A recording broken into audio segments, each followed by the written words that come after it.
ซื้อเครื่องลุงมาต้องเด้อแม่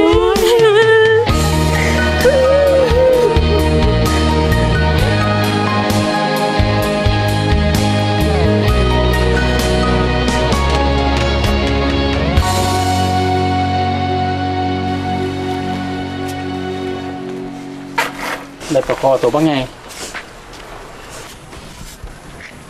ปิ้งให้ลูกไปกินทางเด้อลูกไปแล้วพอ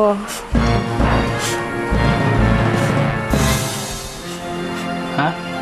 ลูกไปแล้ว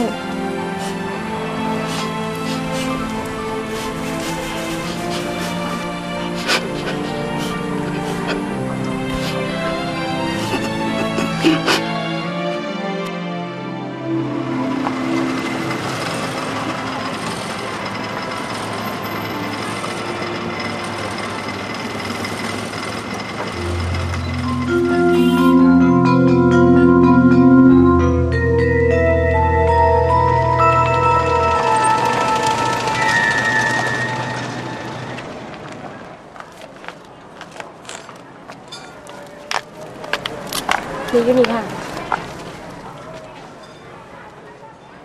ฮัลโหลไอ้แสนทองบอมาฮอลลาเดอร์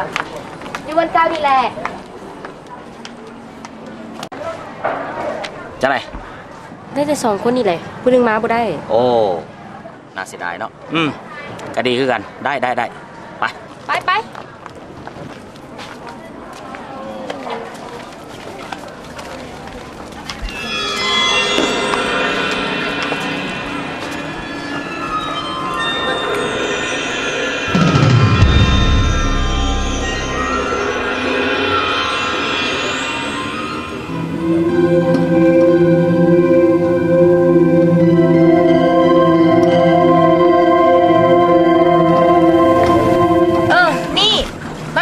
เอกสารสำคัญของพวกเจ้าเด๋